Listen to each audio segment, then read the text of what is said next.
اس وقت ہمارے یہاں بھی ہیں، ہمارے یہاں کنفیوژن ہے کہ لوگ کہتے ہیں کہ جی جو ہمارے ملک میں سسٹم چل رہا ہے، پاکستان کے تناظر میں بات کر رہا ہوں، ہمارے ایک سیاستدان ہے عمران خان، وہ قید میں ہے، تو لوگ کہتے ہیں کہ جی وہ ٹھیک ہیں جو قید کے اندر ہیں، اور پھر قرآن جو ہم نے اسٹڈی کی ہے وہ یہ ہے کہ جو حکمران ہے اس کے پیچھے چلنا ہے، اگر جہاد بھی ہے تو حکمران کے ساتھ مل کے آپ نے کرنا ہے جو وقت کے حکمران ہوں. تو کیسے تفریق کریں کہ کون ٹھیک ہے کون غلط ہے، جو قید میں ہے وہ ٹھیک ہے، جو باہر ہیں؟ میں تو مسافر ہوں، آپ مجھے پوچھیں عمران خان صحیح کر، مجھے کیسا پتا؟ مجھے اوپر سے وہی تو نہیں آتی. میں تو آپ سے اوپر والا ایک اصول پوچھ رہا ہوں کہ غلط صحیح کی تفریق کیسے؟ بول دیا میں نے آپ کو، ایکسپورٹ کو پوچھو. میں تو پاکستان کا ایکسپورٹ نہیں ہوں نا، میرا کام ہے کمپیریٹیولی. ٹھیک، بالکل. یہاں کے آپ علماء سے پوچھیں جس کے آپ کو اعتبار ہے، ان سے جو آپ کو جواب دیں گے. میں تو مسافر ہوں ادھر، برابر کے نہیں. میں کیسا دیکھی کروں میں عمران خان صحیح ہے گورنمنٹ صحیح ہے؟ آپ کو موقع ملا تو واپس انڈیا جانا چاہیں گے کہ حالات ٹھیک ہو گئے؟ کیوں نہیں، حالات صحیح ہو گئے تو کیوں نہیں. بے شک اللہ کے رسول نے، میں نے ہجرت کی جی، اللہ کے رسول نے ہجرت کی مکہ سے مدینہ، بعد میں واپس سے مکہ کی فتح مکہ کی نا، تو انشاءاللہ اس دن کا آپ کو انتظار ہے. پاکستان آپ کو آنے کا بہت شکریہ، اور آپ نے جس طرح سے جو پروگرامات مختلف ممالک میں گئے، تبلیغ کی، لوگوں کے جوابات دیے، یہاں پر کیا مختلف ہے پاکستان میں باقی انڈیا یا باقی سے کیا مختلف ہے؟ جہاں تک کہ پاکستان کا دورہ میرا ہے، میں کئی ممالک کا سفر کیا ہوں، 40-50 سے زیادہ، کئی ممالک میں کئی بار گیا ہوں، تو ہنڈریڈز آف ٹور. خصوصاً جو پاکستان کے جو لیکچر ٹور کی جو کیفیت تھی کہ ماشاءاللہ کافی لوگ میرے پروگرام میں ہیں، کافی مقبولیت تھی الحمدللہ. اور سب سے بہترین بات یہ لگی کہ جب ہم مختلف دیگر آرگنائزیشن کے کافی لوگ ہیں ماشاءاللہ بات کیا، تو اطلاع کے طور سے یہ ٹرپ بہت سکسیسفل تھا. تو ایک دیگر گروپس اور دیگر مسلک ویک کرنے میں بڑے جذبے کے ساتھ لوگ آ رہے تھے. ایک عمومی تاثر یہ ابھرا ہے یا پتہ نہیں کچھ کلپس اس طرح سے دکھائے گئی کہ شاید آپ کو سوال ناگوار گزرے تو آپ تھوڑا سختی سے پیش آتے ہیں، یہ ایسا ہے یا؟ کبھی بھی لوگ کہہ رہے تھے ذاکر مہنگری ہونا نہیں چاہیے، لیکن کبھی کبھی جب پتہ ہے کہ بڑا مجمع ہے اور اس مجمع میں وقت ضائع کر رہا ہے تو ہمیں سخت آنا چاہیے، کیونکہ وہ اصول کو توڑ رہے ہیں. اور آپ مثال کے طور پر آدمی بحث کر رہا ہے، اصول کیا سوال جواب کا کہ سوال پوچھو 2-3 مختصر، وہ بیچ میں بحث کر رہا ہے، کیا کرنا چاہیے؟ تو اس ٹائم میں تو اتنا بڑا مجمع ہے، مجمع لاکھ کا، کروڑ لوگ دیکھے ٹیلی ویژن پہ، اور وہ بحث کر رہا ہے، تو سختی سے پیش آنا چاہیے. میں جب بات کر رہا ہوں بیچ میں دخل مت دیجیے. جی آپ بات کریں. بھائی صاحب چیپٹر نمبر ورڈز نمبر سنیے بھائی صاحب، سمجھے نا. تو قرآن کیا ہے، ادعو الی سبیل ربک بالحکمہ، سورہ نحل سورہ نمبر 16 آیت نمبر 125، کہ آپ لوگوں کو اللہ کی طرف بولو حکمت اور حسنت کے ساتھ. تو لوگ کیا سمجھتے ہیں حکمت ہمیشہ سافٹ ہوتا ہے، اکثر حکمت سافٹ ہوتا ہے، ہمیشہ نہیں. اگر آپ تشریح دیکھیں گے اس کی 2-3 آیت پہلے جب رکوع شروع ہوتی، اللہ تعالیٰ فرماتے ہیں ابراہیم علیہ السلام میں ایک اچھا اگزامپل ہے. ابراہیم علیہ السلام نے کیا کی؟ ابراہیم علیہ السلام نے بت کو توڑا. میں نے بت کو توڑا، اس کا حکمت کیا تھی؟ بت کو توڑنا. تو حکمت وہ ہوتی ہے جو اس وقت کے لیے سب سے بہترین کیا ہے، اسلام کو پیغام کرنا. تو کیونکہ ایکسپیرینس ہے، باقی لوگ جو دیکھ رہے ہیں دعوتی میدان میں اسپیشلسٹ نہیں ہے. قرآن کہتا ہے سورہ نحل میں سورہ نمبر 16 آیت نمبر 143، اور سورہ انبیاء سورہ نمبر 21 آیت نمبر 7، فاسألوا اہل الذکر ان کنتم لا تعلمون. مجھ سے پوچھو تو ایکسپرٹ ہے. ابھی دیکھنے والے دعوتی فلم میں ایکسپرٹ نہیں. ارے وہ خاتون کو ایسا کر دے ذاکر بہن نے، وہ بچوں کو ایسا کر دے، وہ ایکسپرٹ نہیں نا. ہمارا مقصد کیا ہے؟ دل میں اترنا چاہیے. اور لاکھوں کا مجمع ہے، کروڑوں کا مجمع ہے. تو یہ اصول ہے کہ حکمت اکثر سافٹ ہوتا ہے، ہمیشہ سافٹ نہیں ہوتا. تو آپ کی بات سے تھوڑا سا لوگوں نے کوئی تاثر غلط لیا، وہ خاتون کے ساتھ، اینکر کے ساتھ، جب آپ نے کہا کہ بھئی خاتون اینکر سامنے بیٹھی ہو، 20 منٹ بیٹھی رہے میک اپ لگا کے، تو حل چل. عورت کو دیکھتے ہو میک اپ کے ساتھ، اس کے دماغ میں کچھ نہیں ہوتا ہے تو ڈاکٹر کے پاس جانا چاہیے. کچھ پرابلم ہے آدمی میں. آپ لڑکی کو 20 منٹ تک دیکھیے، آپ کے دل میں ہلچل نہیں ہوتی ہے، مطلب آپ میڈیکلی بیمار ہیں. اس کو غلط تاثر میں لیے گا. میں اس لیے یہ سوال پوچھ رہا ہوں تاکہ وہ خاتون نے آپ سے سوال کیا نا کہ بھئی کس طرح غیر محرم کے سامنے، آپ نے کہا جو ٹی وی پہ کوئی خاتون آ جائے اور وہ میک اپ اس نے کیا ہو تو ممکن نہیں کہ 20 منٹ آپ اس کو دیکھتے رہیں اور آپ کی ہلچل نہ ہو کہیں اور آپ کو اپنا علاج کروائیں. تو اس کو لوگوں میں ڈاکٹر ہوں نا. جی بالکل. اگر آپ خاتون کو دیکھیے اور آپ کے دماغ میں ہلچل ہو تو کچھ پرابلم ہے. اللہ نے بنا اس طریقے سے انسان, اسی لیے اللہ تعالیٰ کہتے ہیں نظر نیچے کرو. اگر ہلچل نہیں ہوگی تو اللہ غلط, نوز باللہ. قرآن کی آیتیں سورہ نور سورہ نمبر 24 آیت نمبر 30 میں مرد کو کہو کہ اگر کوئی خاتون کو دیکھے غلط خیال ہے تو نظر نیچے. قرآن کی آیت ہے کہ آپ کے اللہ سے بڑے ہیں, تو اللہ کی قرآن کی آیت ہے نظر نیچے کرو. کیوں؟ اللہ بولتا ہے نظر نیچے کرو, آپ کو گھور کے دیکھنے کا 20 منٹ کے لیے. آپ سمجھے نا. تو یہ لوگ قرآن کو جانتے نہیں.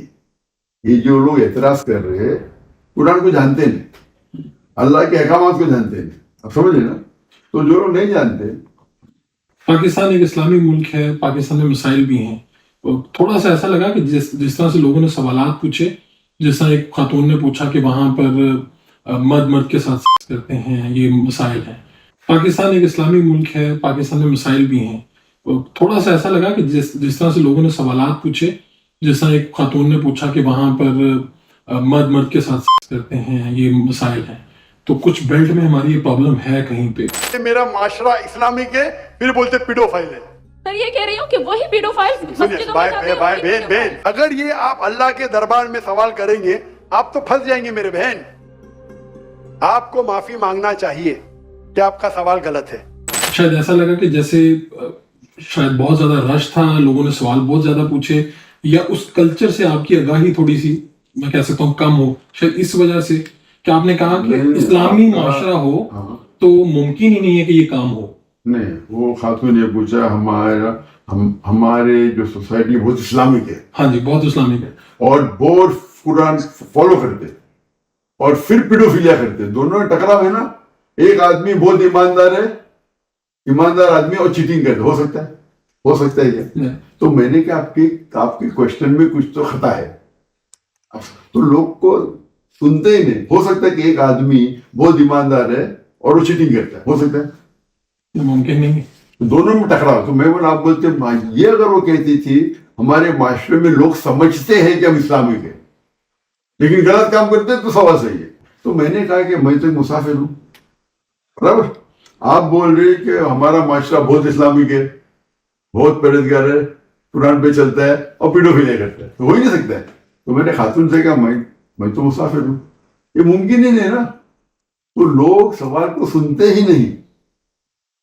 تو اس سے پوچھنا چاہیے جو اس فن کا ماہر ہے. سوال جو ہمارا ہے, تو میں نے کہا کہ سوال میں ادھر پہلا پارٹ غلط ہے سوال کا, دوسرا پارٹ, یا وہ انسان ایماندار نہیں ہے اور چیٹنگ کر رہا ہے صحیح, یا ایماندار اور چیٹنگ نہیں کر رہا ہے. سمپل تھا. اس کے بعد دوسرے کس نے سوال کیا تو اس کا جواب دے دیا میں نے. ڈاکٹر صاحب اس وقت ہمیں مسلمانوں کو جہاد کا حکم ہے. اس وقت پاکستان کے جو مسلمان ہیں ان کو کس کے خلاف جہاد کرنا چاہیے؟ ڈاکٹر صاحب اس وقت ہمیں مسلمانوں کو جہاد کا حکم ہے. اس وقت پاکستان کے جو مسلمان ہیں ان کو کس کے خلاف جہاد کرنا چاہیے؟ جہاد کی صحیح معنی ہے کہ جدوجہد کے اس کو لیکچر دیا. سب سے جہاد ہے جہاد فی نفس, اپنے نفس کے ساتھ جہاد, سب سے بڑا جہاد. آپ جو بات کرو قتال کی, وہ ایک ٹائپ ہے جہاد کا. لوگ کو غلط فہمی ہے. تو جہاد مطلب نہیں کہ آپ ہمیشہ وار کے لیے جاؤ قتل کرو. ایک ٹائپ آف جہاد کو قتال کہتے ہیں. پہلے اپنے جہاد کے آگے نفس کرو, اپنے نفس کے خلاف جہاد کرو, اور جو قرآن کے اندر جو اللہ تعالیٰ کے احکامات اس پہ عمل کرو, وہ سب سے بڑا جہاد ہے. تو اس کے بعد آپ وہ کہہ رہے ہیں جہاد قتال والا جو ہے اس کا سٹیپ آگے ہے جا کے, ابھی اس کی ضرورت نہیں ہے. میں نے کہا تو ضرورت ہے کہ نہیں, اس کے اصولات ہے. وہ پورا لیکچر ہے اس کے اوپر, آپ نے لیکچر دیکھیے, جہاد and terrorism and Islamic perspective. جہاد اور دہشت گردی اسلام کے پس منظر میں پورا لیکچر ہے. مفتی تقی عثمانی صاحب فرمایا کہ اسلامی بینکیاری کے ذریعے اگر آپ پیسے رکھتے ہیں اور اس پہ نفع لیتے ہیں تو یہ ایک مناسب بات ہے. ہاں, اگر وہ شریعہ بورڈ صحیح ہے, اسلامک بینک کی شریعہ بورڈ میں معتبر علماء ہیں, مثال کے طور پر مفتی تقی عثمانی معتبر ہے, تو آپ اس میں جا سکتے تھے, ہو جائے تھے. عام بینک, کنونشنل بینک حرام ہے. اور اس کی منطق اس کی لاجک اس کی کیا ہے کہ وہ ایک آپ کو لگا بندہ انٹرسٹ دیتے ہیں, یہ جو دوسرے بینکس ہیں اسلامی بینک کے علاوہ اسلامی بینک انٹرسٹ نہیں دیتے. اسلامی بینک انٹرسٹ دینا حرام ہے. اسلام ربا حرام ہے.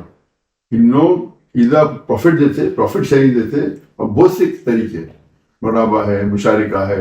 تو کون سے کانٹریکٹ آپ سائن کرتے, اجارہ ہے, اس کے اوپر بیس ہوتا ہے. ٹھیک ہے. لیکن یہ سب شریعت کے رول کے مطابق ہے. تو ڈاکٹر صاحب آپ جمہوریت پہ بلیو کرتے ہیں؟ جمہوریت سسٹم ٹھیک ہے؟ اس کی گنجائش ہے اسلام میں؟ تو یہ صحیح سسٹم ہے قرآن و حدیث کیا گیا. اس پہ بہترین کوئی سسٹم دنیا میں نہیں ہے. اس وقت ہمارے ہاں بھی ہے، ہمارے ہاں کنفیوژن ہے کہ لوگ کہتے ہیں کہ جی خوش آمدید دوستو، امید کرتا ہوں ویڈیو آپ نے پوری دیکھی ہوگی اور آپ کو پسند بھی آئی ہوگی.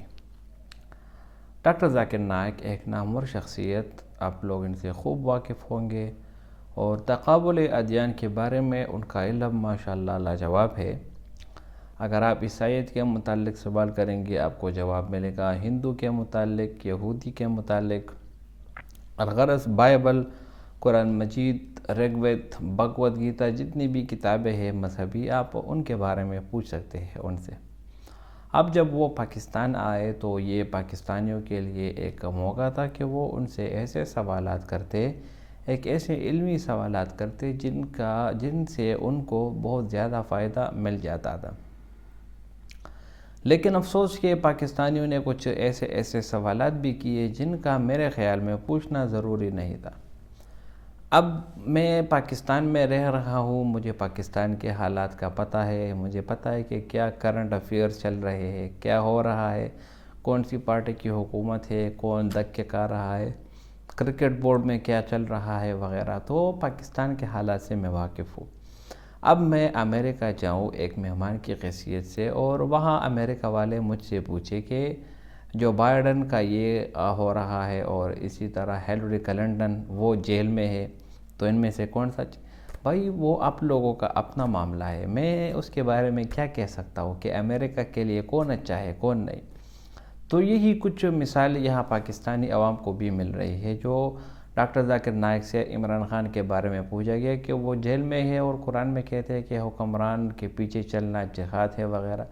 ارے بھائی قرآن میں اگر قرآن نے آپ کی تفسیر آپ نے پڑھی ہوتی اور آپ کو اگر قرآن کی معنی صحیح سمجھ آتی تو آپ اپنے الفاظ کی تعبیر کچھ اچھے الفاظ میں بھی کر سکتے تھے. لیکن پتہ نہیں بس منہ اٹھا کر آ جاتے ہیں اور کچھ سوالات وغیرہ پوچھ جاتے ہیں. تو ڈاکٹر ذاکر نائک بھی بہت ہوشیار آدمی ہے، بہت زبردست جواب دیا کہ میں پاکستان کے بارے میں اب کیا کہہ سکتا ہوں. نہ ہی میرے اوپر وحی آتی ہے اور نہ ہی مجھے پتہ ہے کہ کون ٹھیک ہے کون خراب. وہ آپ کا اپنا معاملہ ہے. میں تقابل ادیان کا آدمی ہوں، کمپیریٹیو ریلیجن کا آدمی ہوں. آپ مجھ سے دین کے بارے میں سوال کریں تو اس کے بارے میں آپ کو بہتر جواب دے سکوں گا. اس کی مثال اس طرح ہے، جب آپ ایک موٹر سائیکل میکینک کے پاس جائیں گے اور ان سے آپ کہیں گے کہ میرے کمپیوٹر میں کچھ مسئلہ ہے، اس کو آپ ٹھیک کر دیں، تو بھائی اس کا اپنا فیلڈ ہے، کمپیوٹر کا جو ہے نا وہ علیحدہ فیلڈ ہے. یا آپ ڈاکٹر کے پاس جائیں گے اور آپ کہتے ہیں کہ میں گھر میں 2 کمرے بنانا چاہ رہا ہوں، کس طرح بناؤں، نقشہ بنوا کر دو، تو وہ آپ کو پاگل سمجھے گا کہ یار آپ کس فیلڈ سے ہے اور کون سی فیلڈ سے متعلق آپ پوچھ رہے ہیں.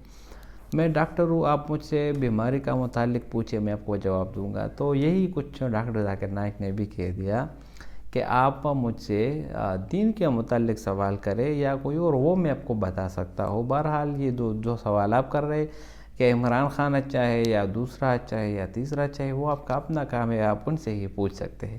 تو کہنے کا مطلب یہ ہے کہ سوال جو ہے وہ آدھا علم ہے. السوال نصف العلم، عربی کا ایک مقولہ ہے. لیکن سوال بھی ایسا سوال ہونا چاہیے کہ وہ علم کے متعلق ہو. آپ ایرے گیرے سوال کریں گے تو اس میں آپ کو علم نہیں بلکہ آپ کو وقت کا ضیاع ملے گا.